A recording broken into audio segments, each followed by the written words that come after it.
Here.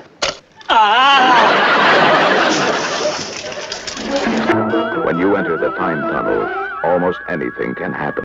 TV Crazy Man here, time once again for my latest collection of goofs and fun facts that I've collected over the last month or so from the 1960s classic era of television.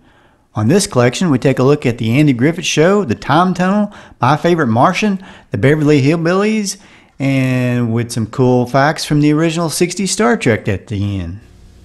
I'm a doctor, not a politician. No, it couldn't be.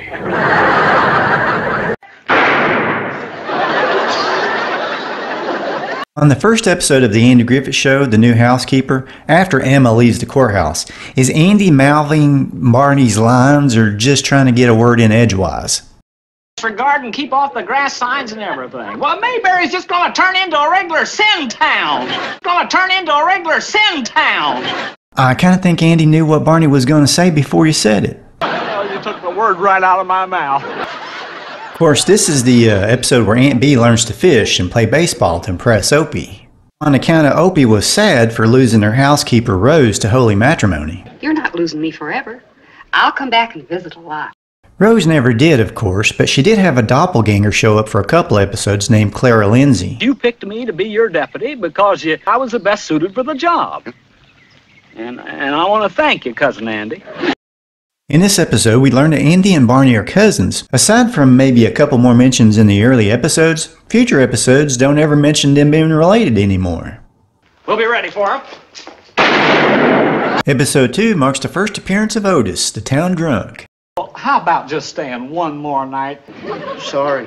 Tonight's choir practice. Streets, everybody off the streets. There's gonna be trouble. Barney. Everybody. Barney. Now just who is Barney yelling at? There's nobody around except for two checker players. On the episode, the guitar player, James Best, makes his first appearance as a guitar player, but everybody wants to know, did he actually play that guitar? Are you kidding? I have two guitars, which I did. But he did act like he was playing the guitar very well. I don't believe I know you. I'm Ellie Walker. Of course, this episode marked the first appearance of Ellie, who was by far and away the best girlfriend Andy had on the series, even though he felt Eleanor Donahue was too young for him. I mean, I don't know. He got a lot more grumpy when he fell for Helen Crump. I mean Helen Crump. I'm not quite sure I know what you're talking about. In this episode, they had a pair in a scene that didn't want to sit still. There's a worm in it. Opie, that's beside the point. Maybe there was a worm in it because he was up and down 2 more times. Of course, maybe I'm carrying this thing a little too far. You don't have to carry the thing that far. Why not? Cause. You know, I think I caught Andy littering. See if you can find yourself another catcher, Opie. I think Andy must have thrown his catcher's mitt into the street. Here's a magic trick from my favorite Andy Griffith episode of all time, Christmas Story. Watch Barney swap Christmas cards in a blink of an eye. It proves that Barney's hands are quicker than the eye. How'd he do that? You know, he always did say that his hands were lethal weapons.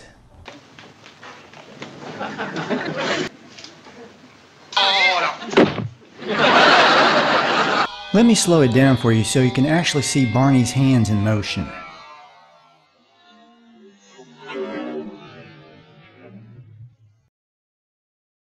Just imagine seeing this face coming towards you in a dark alley.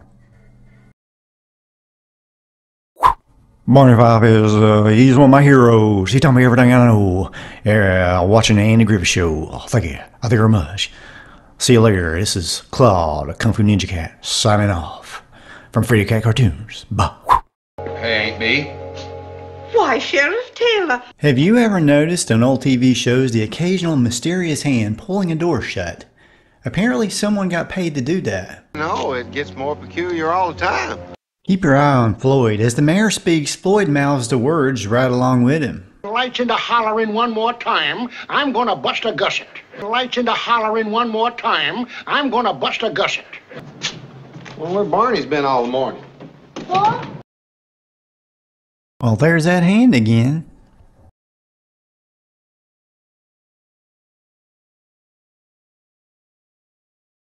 You know, if I didn't know any better, I'd swear that Mayberry looks like it's made of paper sometimes. Nah, it's probably just my imagination.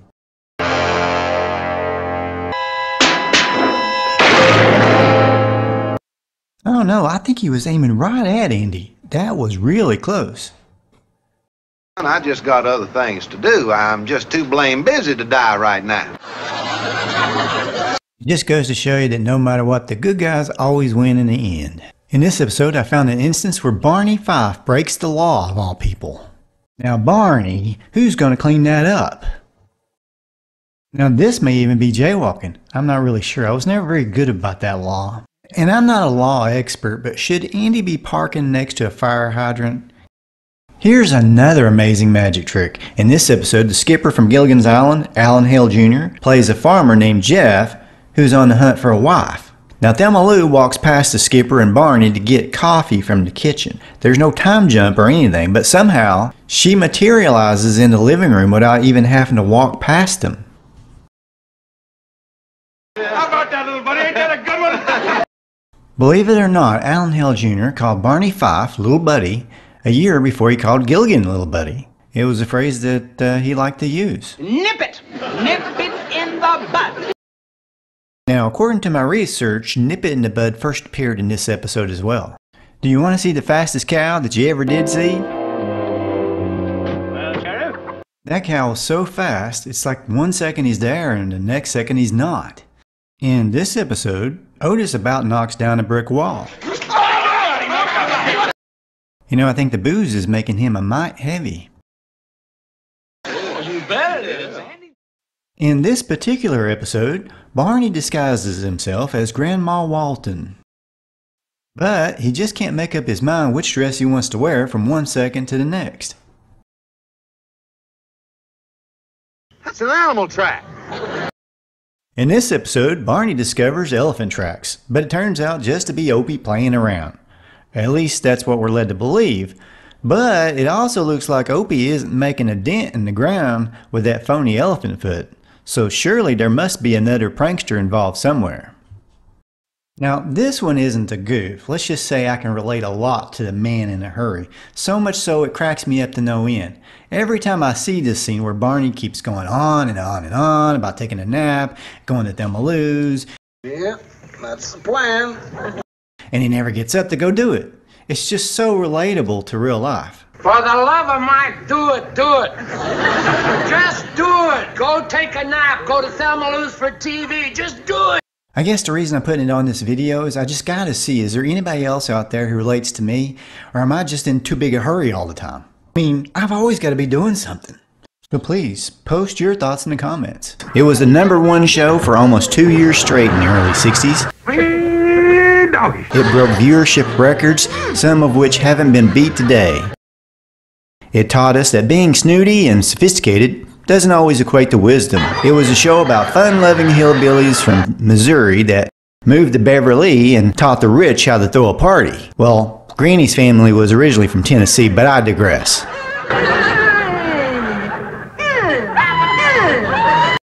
So let's get started with some fun goofs you may have missed the first time around. Do you remember how small Jed's cabin was? I'd say the cabin was wide enough that 3, maybe 4 Jeds could stand side to side next to one another looking from the outside. But on the inside, unless I'm way off somehow, I think you could hold a church service in there. I mean, a small church, mind you, but still. Jed? Howdy, Pa. What you got there? Stranger? There is something mighty strange about that, stranger. And it's not polite to call somebody a dummy, but in this case... Figured he might be a revenue. He ain't no revenuer. Then can I keep it? I guess Ellie just has a powerful effect on men. Same thing happens every time. In episode 6, Jed knows how to use a doorbell with no problem. But later episodes, the whole family can't figure out where the music is coming from when someone rings their doorbell. Did you ever find out where that's coming from? No, sir, I didn't. Every time I went to looking for it, somebody always come to the door. Maybe Granny's moonshine, tonic, got to him. Cures and removes everything, including memory and cognitive reasoning. This time I'm gonna find it for sure. You see? Now how did Jethro change shirts so fast? And I swear I haven't touched Granny's tonic. In the episode, Ellie's first date, the Clampetts mistake a pool table for a dinner table in the billiard room when all of a sudden Jed materializes into the kitchen and then back into the billiard room again. Okay, did somebody slip Granny's moonshine into my drinking water? Did you find the skillet? Yeah, Pearl. Well, let me have it. Granny! What was that loud ringing noise? In the episode, Jed plays Solomon. Granny knocks out Cousin Pearl.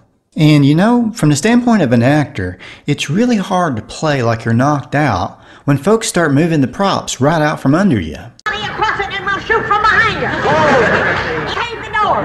Lift the table. Bring Pearl's body across it and we'll shoot from behind you. Oh.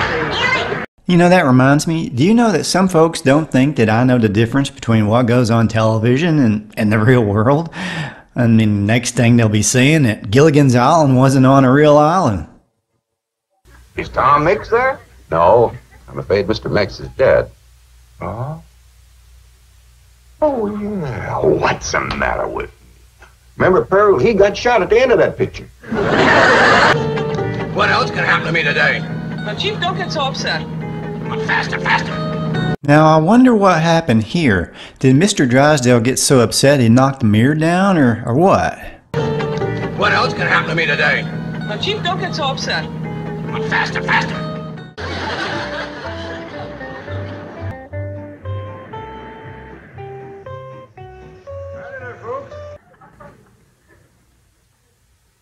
No, it couldn't be. Say, who knocked out that windshield? Do you reckon this had anything to do with Granny's moonshine? Tonic. In the episode The Garden Party, how can Mrs. Drysdale be dancing with Jed by the cement pond and standing in her yard at the same time? Can I see you for a minute? That's it, something's got to be in my water. You wouldn't pull my leg, would you? And I said, well, one good turn deserves another. Stick it up here and I'll give it again. Notice in this episode as Miss Hathaway and Mr. Drysdale pull up to the Clampett mansion that there's nothing in the back seat. Then when they arrive, there's a big fish in the back of the car. Well, at least this time I see a windshield. I guess I'm not totally out of it. In this episode, Jed, Ellie, and a chimp are outside sitting next to the front door. But when Jethro drives by, nobody's there. But then they do the close-up and it's as if they never left. Hot possum sausages, just a swimming in hog rendering. Anything tastes good after a few swigs of this. No, I wonder what would make a fella see more weird things. Possum swimming in hog renderings or Granny's tonic. In this episode, Miss Drysdale tells a story of her riding in the Clampett's truck to what looks like Mentor from the TV series Shazam, played by Les Tremaine. One side, everybody, get out of the way! In the flashback, Jethro drives the truck by a national bank, a place called Lance, a place called Frank Booth's Fine Footwear, and finally a store called Harry Cooper. And then they instantly pass right by the same stores like some kind of strange time loop. Doggy. On this episode, Mr. Drysdale and Miss Hathaway are at two places at once. First, they're talking to this Maynard Beatnik look-alike, while they are simultaneously dancing, and then the camera switches back, showing us that they are still talking to the Beatnik before they actually walk out to dance. Talk about a weird time anomaly. In the very next episode, Jed walks out to talk with Epps, one of the Beatniks, and then they cut back to the kids dancing, and there's Epps, clear as day, still dancing on the floor. No, it couldn't be. There's a bit more magic going on than you realize when Mr. Drysdale gives his hat to Jethro to do a magic trick. Of course, first of all, Jethro ruins Mr. Drysdale's hat. On one of these days, you and me's gotta have a long talk. After Jethro ruins the hat even more, they switch back to Mr. Drysdale, who appears to have his hat safely on his lap. Then they switch back to Jethro, and you can see that the hat is still on the table. Then we see Mr. Drysdale holding the ruined hat in his hands.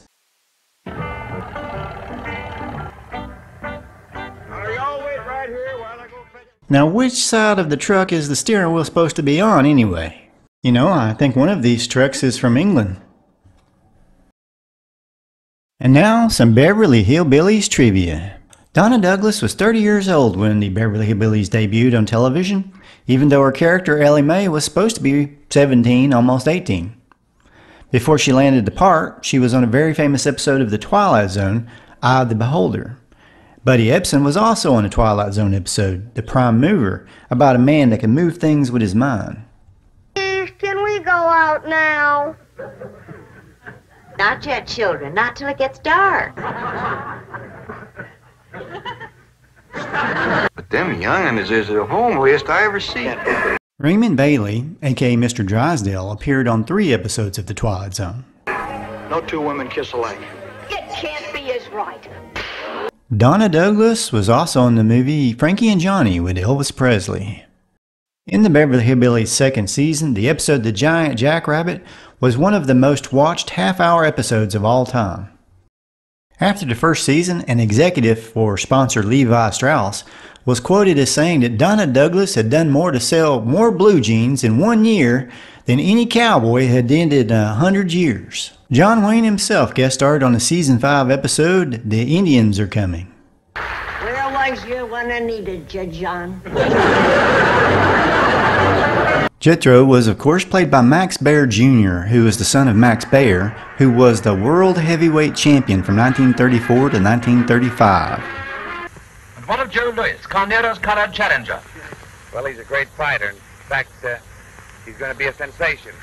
As of the time of the making of this video, Max Baer Jr. is now 86 years old and is the last remaining cast member of the Beverly Hillbillies. When the show first started back in 1962, he was only about 25 years old. He did not return with the rest of the remaining cast for the 1981 return of the Beverly Hillbillies TV movie, and his character Jethro was replaced by actor Ray Young.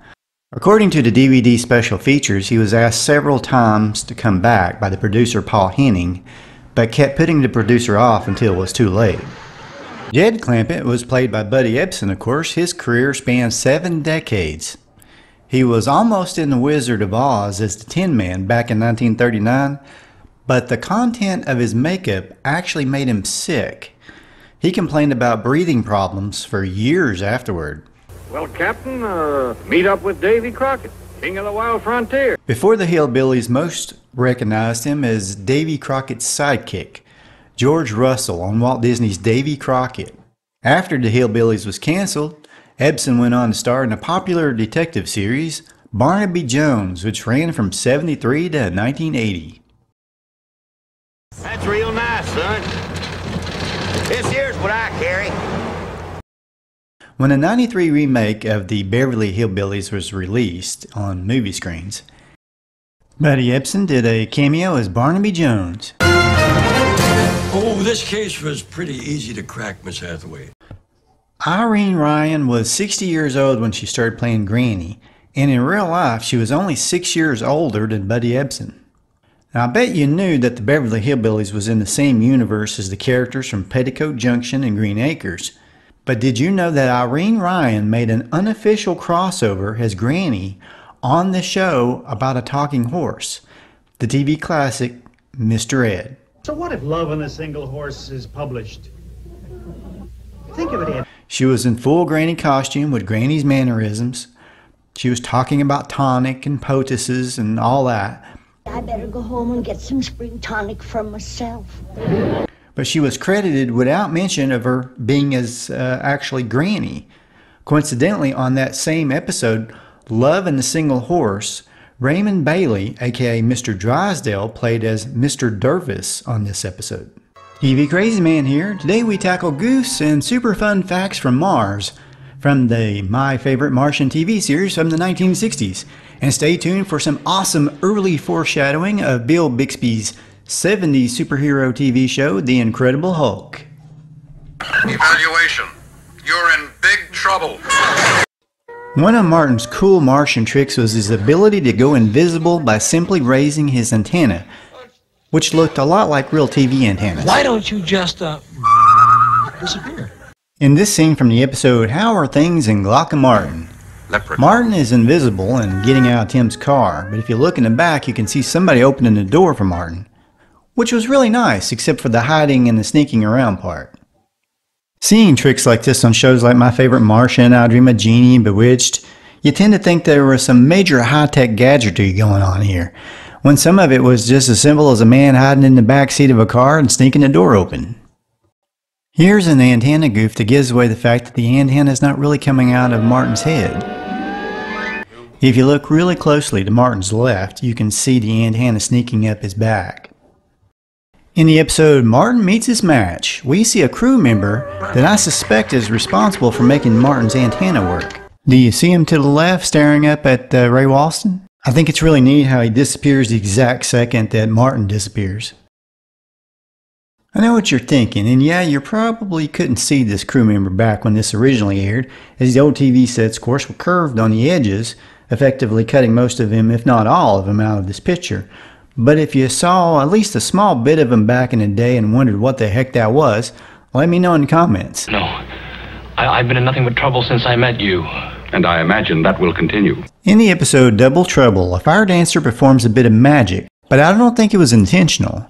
In this scene, the fire dancer has two torches. He throws one in the air that Martin freezes. Then Martin unzaps it, it falls, and the dancer catches it. But where did the other torch go? You know, he must have set that torch down somewhere in between takes, but where did he put it? Yeah, how about that? Graduation indeterminate. Retain for corollary information. On the episode I'd Rather Fight Than Switch, Uncle Martin takes Brennan's hidden engagement ring from Bill Bixby and levitates it into the breast pocket of Mrs. Brown's brother's gray suit. And you can see that the string is actually attached to the ring, but we'll talk about strings later. And a few seconds later, the ring is back in Bill Bixby's hand. Somehow, Brennan eventually finds his missing ring in the pocket of his black tuxedo. Feels like somebody got their wires crossed somewhere on this one. Wires, mirrors, you know, the old gimmicks. I resent that. There isn't a wire attached to that finger. Look. Of course, Uncle Martin had the fastest finger in the West. As a Martian, he could levitate almost anything by just pointing. But in real life, making such a magic trick work on TV required strings and wires that can be seen in today's high-definition TVs rather easily. Don't get me wrong, the real magic comes from the actors, and that's something that can never be diminished by larger screens and clearer images. In the episode Rocket to Mars, Mrs. Brown accidentally gives Martin's spaceship to the junkman, and it ends up at the local fairground. The interesting part is that 1 second the rocket has thick chains holding it down, because now it's a connected car on the park ride, but seconds later it's disconnected from those big heavy chains and taken off into the air, which at this point the special effects wires we aren't supposed to see are holding up Martin's spaceship, and they've never been clearer, at least on today's high-definition television sets. Keep your eye on the door into the apartment when Martin appears and then disappears. See the shadow? It's almost a little bit spooky. Handsome, lovable. There's a couple of interesting things that become visible once the mirror breaks in this episode. One of them displays one of Ray Walston's habits behind the scenes. In the broken mirror to your left, you can see what looks like a round studio light. To your right, you can see Ray wearing sunglasses that he wasn't wearing before. The special features from My Favorite Martian 3rd season DVD release has home movies of behind the scenes that feature Ray wearing his sunglasses at every opportunity between shooting, as he was very sensitive to light. Am I the first person you've ever seen with dark sunglasses? No. He did get to wear his sunglasses during part of one episode in season 1, on the episode How You Gonna Keep 'Em Down on the Pharmacy. Any question? Just one, Ray. Was this your favorite song in the 80s? Tim! How dare you! Well, what is it that I can do for you, Bill? Oh, from that episode, that little old matchmaker Martin, Robert Colbert from the TV series Time Tunnel guest stars. More on the Time Tunnel in just a little bit. In his guest appearance on My Favorite Martian, Robert addresses Bill Bixby by Bill instead of his character's name Tim. Well, what is it that I can do for you, Bill? Oh, and it made it to the final cut. I guess I'll have to watch that. Which goes to show you, if you don't act like you did something wrong, nobody else will likely notice. Coincidentally, Tim and Uncle Martin would do a little time traveling of their own later on. And now, some fun facts from My Favorite Martian. Bill Bixby and Batgirl Yvonne Craig dated from 1965 to 1967. She also appeared on the third season episode Keep Me from the Church on Time, where Tim thinks he's getting married to her character. Just think, the Hulk marrying Batgirl. Check out this neat Incredible Hulk foreshadowing from the episode Pay the Man the $24. It happens when Tim and Uncle Martin have traveled back into time during the Pilgrim days, and Tim ends up getting into a fight with an Indian over a girl. Now look, I'm getting angry. I don't want to have to unleash my strength. Sound familiar? Don't make me angry. You wouldn't like me when I'm angry. Then there's this phone scene. Operator, I called the wrong number. Why don't you try the operator again, sir? Kindly hang up and redial, please. You don't understand! I know 25 cents! My Favorite Martian ran between 1963 and 1966. It was Bixby's first series. It aired on CBS just like The Incredible Hulk. It actually produced more episodes than The Incredible Hulk, even though it aired for only 3 seasons. Although each episode only lasted a half an hour piece, of course. Bill Bixby on that show played Tim O'Hara, a young newspaper reporter, and Ray Walston played the Martian. The premise is pretty simple. A 450-year-old Martian is stranded on Earth and takes the guise of Tim O'Hara's uncle while he tries to make repairs on his spaceship. My Favorite Martian was turned into a Saturday morning TV series, but without the original stars. It ran between 1973 and 75, but only 16 episodes were made. Jonathan Harris, aka Dr. Smith from Lost in Space, took over as Uncle Martin, and Howard Morris, aka Ernest T. Bass, from The Andy Griffith Show, did the voice of Tim O'Hara. The cartoon series featured Martin's nephew from Mars, Andy, or Andromeda, as he was known on Mars. Andromeda actually appeared once on the TV series on the episode When You Get Back to Mars, Are You Gonna Get It?, but was never shown after that, even though the character was not shown as having made it back to Mars. The character was considered for addition to the original series had there been a 4th season. Years later, Bill Bixby brought his My Favorite Martian co-star, Ray Walston, on board to guest star in the Incredible Hulk 3rd season episode, My Favorite Magician. The title was a play of words on My Favorite Martian and Bixby's other series from the 70s entitled The Magician. Now in the Hulk episode that reunites Ray Walston and Bixby, Walston plays a magician named Jasper Dow. Jasper is sort of a washed-up, never-was showman who is fighting health issues and worried that his old flame is about to marry a crook. There's some humor in this episode, but not as much as you might expect considering it was a tribute to a classic TV comedy.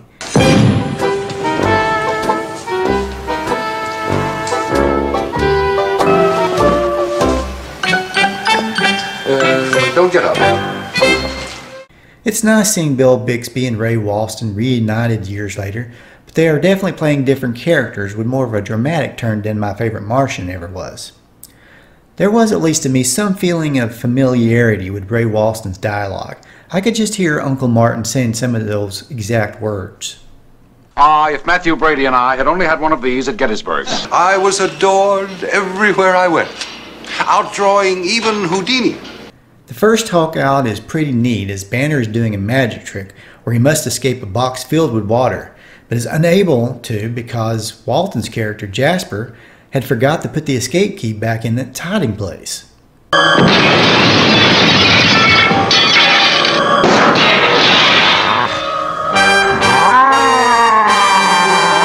And in the last Hulk out, we get to see the Hulk save Jasper's old girlfriend from marrying a crook.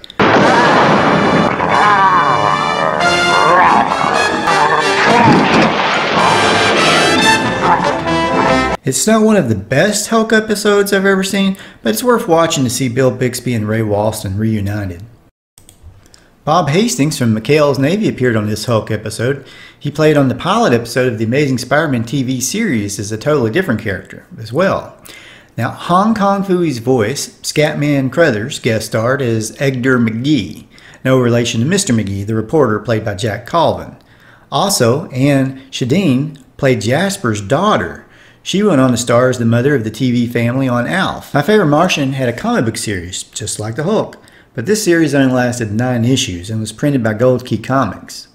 The series was rebooted into a feature film in 1999 with a new cast. Ray Walston did make an appearance in the film though. Ray Walston went on to star as the judge on Picket Fences, Popeye's father on the Popeye motion picture, and Mr. Hand on Fast Times, the movie and the series. Ray Walston hated My Favorite Martian after he was finished with it, but always looked back at the opportunity to work with Bill Bixby as one of the highlights of his career, and said the two worked very well together. Way out. Love you all. Love you. Well, now come on. I hope this won't take too long. Walston did grow to become proud of My Favorite Martian toward the end of his life, after years of positive comments from fans who grew up watching his show. Bill Bixby said to the magazine TV Picture Life in 1964, "I've learned more in one season about acting from watching Ray than from everything else I've ever done." If you like cartoons, check out my other channel, Brady Cat Cartoons. When you enter the time tunnel, almost anything can happen. The Time Tunnel only ran for one season from 66 to 67, even though it did have strong ratings for a Friday night time slot. There was a big push at the time for ABC to air a series called The Legend of Custer in the Time Tunnel's time slot, effectively canceling the show. Of course, Custer failed miserably. Go figure. The show's main characters were Doug and Tony, who are trapped bouncing around in time thanks to Project Tick-Tock, a top-secret government effort to build a time machine. The whole project cost $7.5 billion. Definitely not chicken feed in the 1960s. Before we get into more trivia and fun facts, let's take a look at some interesting goofs from the Time Tunnel. You know, time is a very funny thing. If someone were to go back into time and change something, we might not ever know it. Here's what looks like a goof that one could argue might be an example of a change made in the past, right under our noses. At the very beginning of the first episode, Senator Leroy Clark arrives on his plane and gets off another one. When the plane is landing, you can see the words Learjet, but when he gets off, the words are completely gone. Vanished as if they were never there to start with. This is the incredible time tunnel in the weeks to come. We're on an expedition to Mars. On the episode One Way to the Moon, during the fight scene, their oxygen tanks change back and forth between cylindrical ones and ones that almost appear as though they were painted flat boxes. And this happens between shots, which is a good thing because the flat oxygen tank was probably a lot easier to land on. That's not gonna hit! It's not the end of the world! On the episode End of the World, we get an idea of how far back the time tunnel actually goes. The shadows of the technicians seem to indicate the tunnel doesn't go back nearly as far as it might appear at first. One of the best episodes and a favorite of mine, The Day the Sky Fell In, takes us back to the attack on Pearl Harbor in World War II. Tony confronts his past, and he tries to discover what happened to his father during the attack. I know you as well as I know my own son. I am your son. There's one tiny goof when Tony gets caught in a bomb blast. During the blast, when Tony is hit in the face with a piece of wood, you can briefly see a mysterious hand on your right, as if the wood was thrown by hand and not from the blast. Who knows, it may have been another time traveler trying to stop Tony from changing the past. Trial, after which you'll be shot. Aim! Fire! I found more evidence there may have been more time travelers involved in this series. In the episode The Last Patrol, this general, who looks suspiciously a lot like Archie Bunker, appears to possibly have on a wristwatch on underneath his sleeve in 1812. According to my research, wristwatches were primarily worn by queens. It would be years and years later before men wore them, as they preferred pocket watches. In the episode Massacre, taking place in 1876 near the Little Bighorn River, time is going a little wonky, as you can hear Tony's punch, when it's quite clear his fist did not connect to the soldier's face.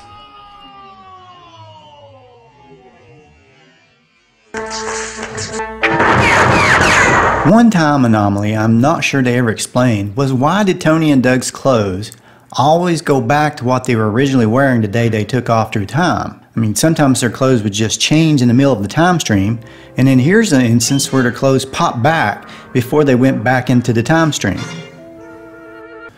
Time and space are strange things. In the episode Devil's Island, which takes place in 1895, Tony and Doug are wearing identical prison suits worn by Lost in Space's Dr. Smith and Don West in another galaxy in the future.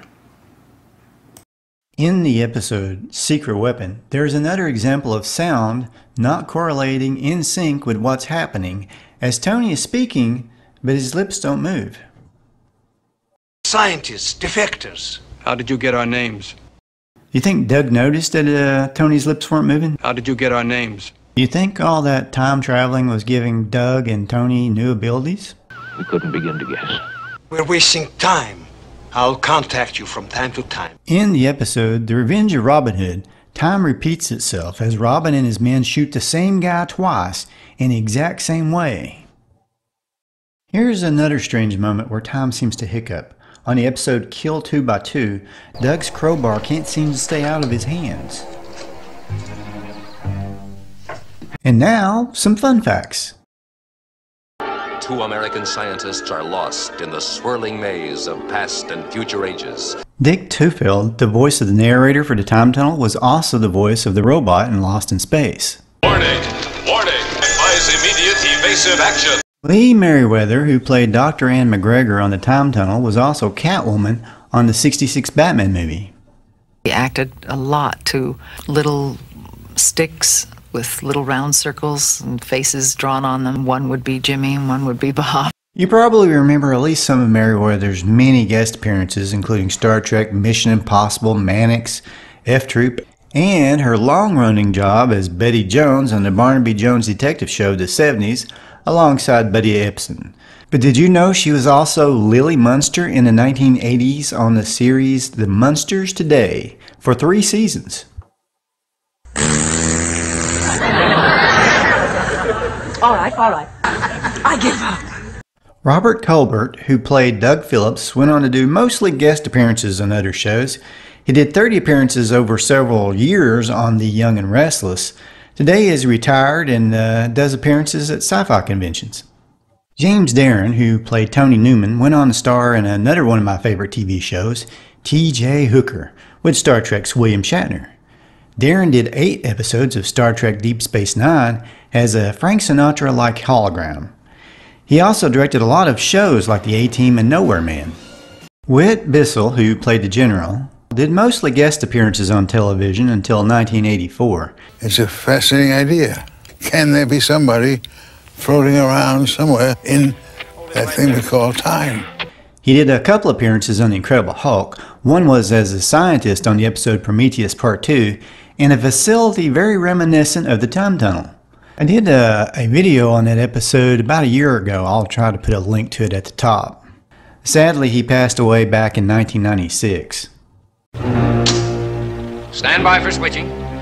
John Zaremba played Dr. Swain. His biggest parts aside from the Time Tunnel were as Dr. Harold Jensen on the series Ben Casey and Dr. Harlan Danvers on 13 episodes of Dallas. Looking through his work history, most of his TV appearances were mostly doctors, judges, and a few ministers. He passed away way back in 1986. This Star Trek Fun Facts video, I take a look at some really cool trivia from Star Trek, and its amazing actors, like which actor and war hero lost a body part in World War II, Leonard Nimoy and William Shatner's musical endeavors, and which actor ended up at the OK Corral 3 times and ended up teaming up with the Lone Ranger. And that's just for starters. Thank you, sir. James Doohan's real-life war experiences made him an actual action hero way before he ever went to space on Star Trek. James Doohan was there on D-Day during World War II on June 6, 1944. After surviving the beach landing without injury, he was later shot 8 times by one of his own, another Canadian soldier. He took 1 shot to the chest, which would be, by reports, would have been fatal had it not been for a silver cigarette case he had in his breast pocket. It was one of those rare times when smoking actually saved someone's life. He would quit smoking years later, of course. One of the bullets destroyed his middle finger. He tried his best to hide his injury on Star Trek because he didn't want to create a distraction. But if you look really carefully, you might catch an occasional quick glimpse of Scotty's missing finger, like on the episode Friday's Child and The Trouble with Tribbles. He told Howard Stern back in '96 that in the war he shot 2 enemy snipers with only 3 shots. These guys were hit in a church tower with machine guns. Doohan also talked about not liking Shatner, which seems kind of hard for me to understand considering what we've seen on screen of these guys all these years.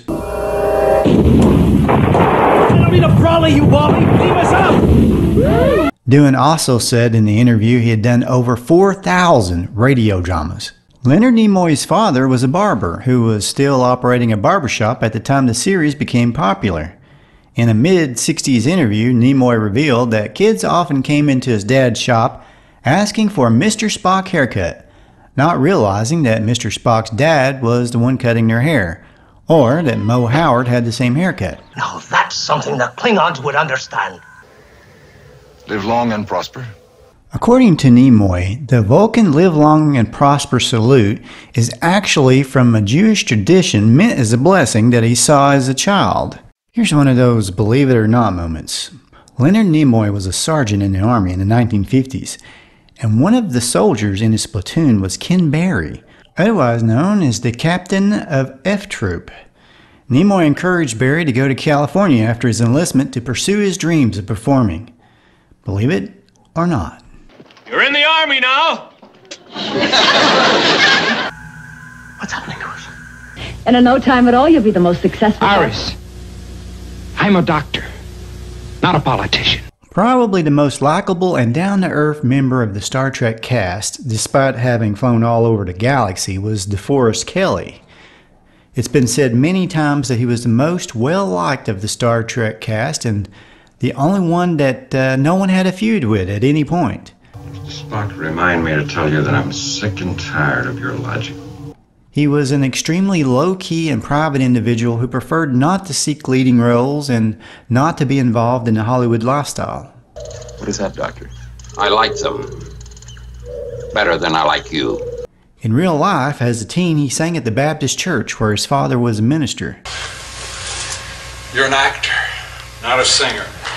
At one early point in his life, he actually wanted to become a doctor, but they didn't have the money to send him to medical school. What am I, a doctor or a moon shuttle conductor? I'm a doctor, not an engineer. No, you're an engineer. Look, I'm a doctor, not an escalator. Spock, give me a hand. Not a magician, Spock, just an old country doctor.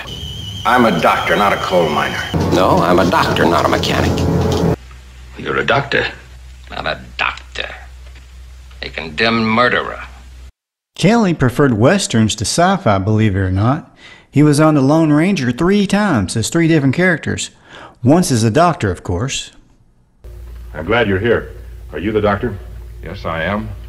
A year before his death, Kelley stated that his legacy would be the many people that McCoy had inspired to become doctors.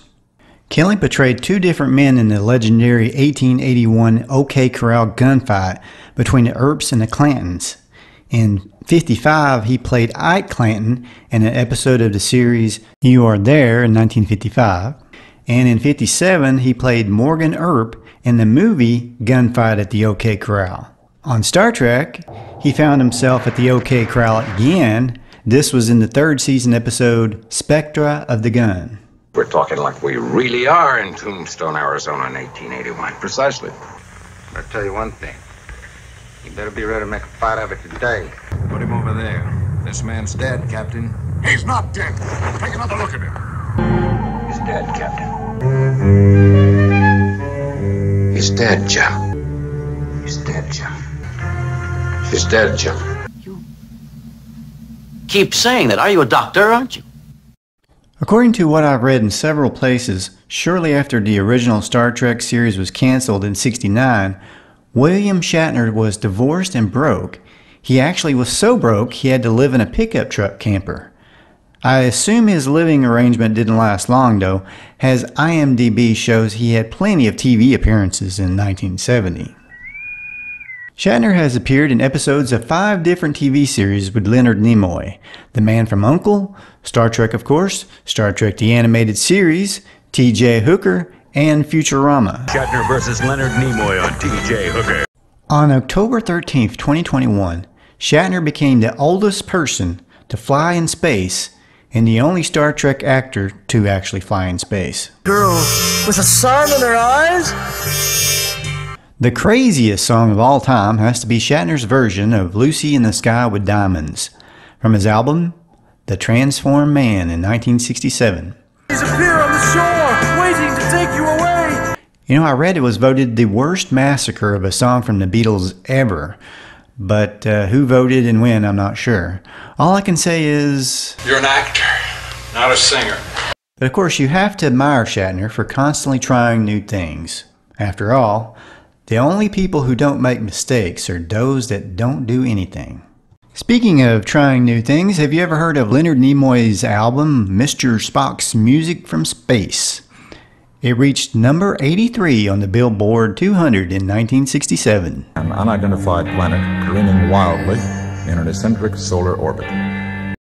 Strangely enough, it also contained a theme song to Mission Impossible, a TV series that Nimoy would join as a regular cast member in 1969. 2 years later, Nimoy put out another album in '68 entitled Two Sides of Leonard Nimoy that has a really catchy tune on it called The Ballad of Bilbo Baggins.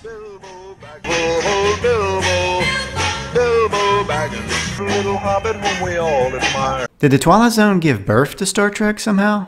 Most of the main cast of the Star Trek actors appeared in at least one episode of The Twilight Zone. William Shatner, aka Captain Kirk, starred in 2 episodes, Nightmare at 20,000 Feet and Nick of Time.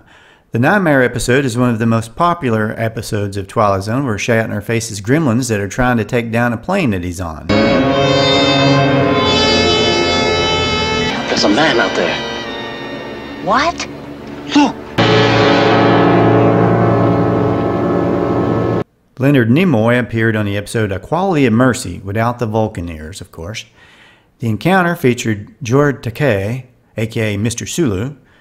Valley of the Shadow featured James Doohan, aka Scott. There's a list a mile long of actors that have played in both Star Trek and The Twilight Zone. But not only that, but sound effects from The Twilight Zone were also used on Star Trek.